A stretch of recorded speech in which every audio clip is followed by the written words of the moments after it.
Guys, and welcome to episode 63 of B-Road Ballers, the review series for the Hot Hatch selection of Gran Turismo 6 for the most part.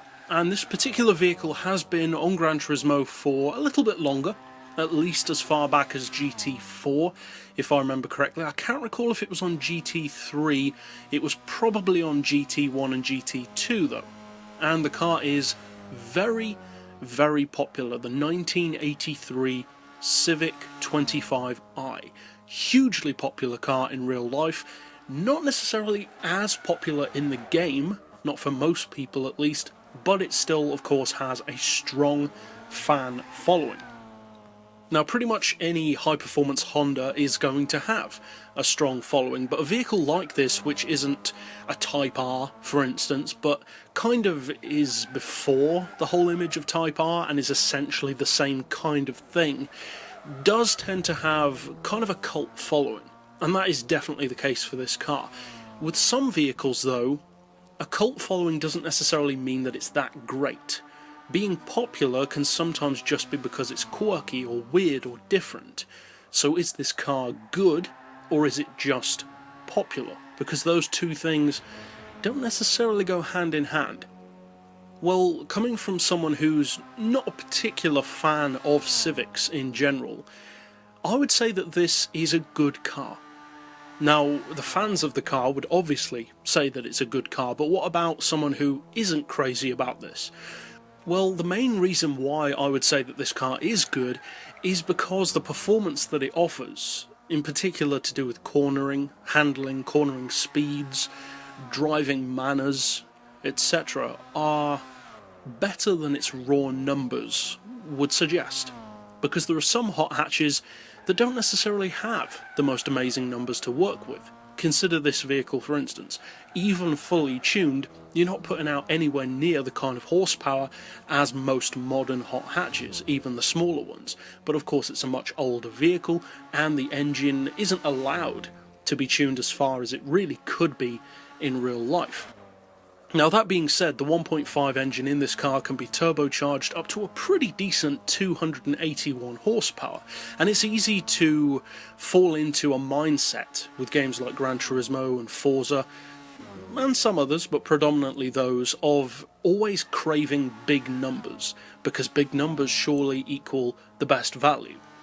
To some degree that's true. If you can get a lot of power for a low price, that is obviously a good thing. But more important than that is a car which actually uses all of what it's given to work with. And this, I would say, is one of those vehicles. Because 281 horsepower isn't that much on a game. But in real life, that would make this car go like an absolute rocket.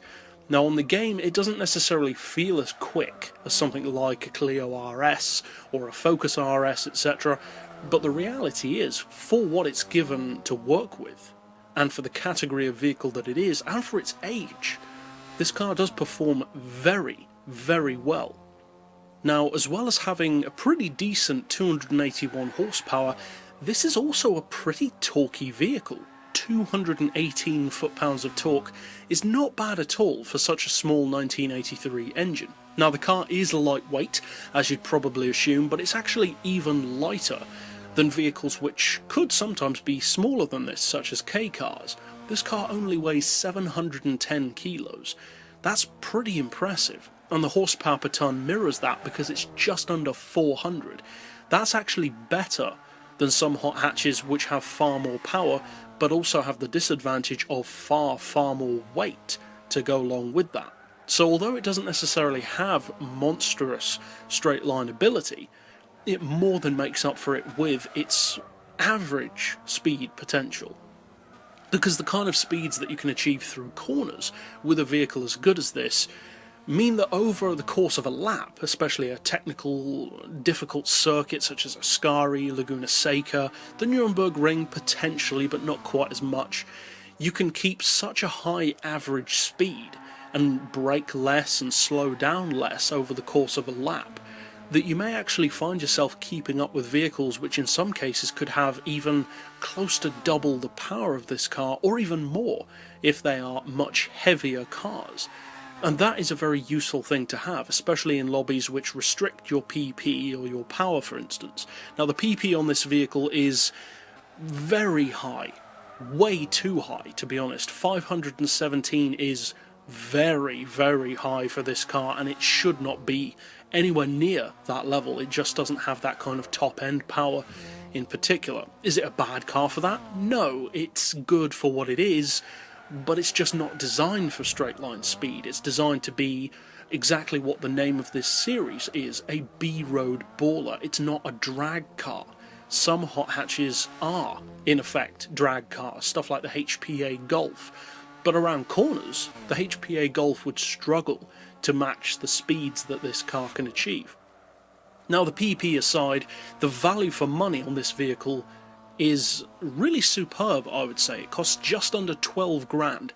That is dirt cheap, and for that, you really do get incredible performance. And one of the reasons why you can see very quickly after driving cars like this that Civics in particular, but also other Type Rs and VTECs, are so popular is because they don't just do the job, but they do it in a very engaging, characterful, soulful and fun way.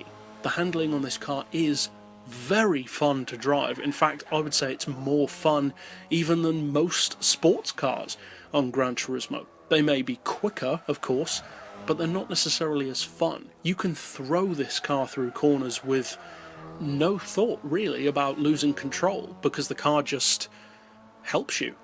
It's a great car to drive for handling, cornering, grip, etc. Not so good for straight line performance, but I don't think many people would expect it to be great for that. If it were allowed to be tuned further, then it definitely would be. But as it is, it's great as a technical hot hatch, not so much as a straight line machine. But for 12 grand, the value is superb as far as I'm concerned. But that's it for this pick overall. I'll see you guys next time, and as always, thanks for watching.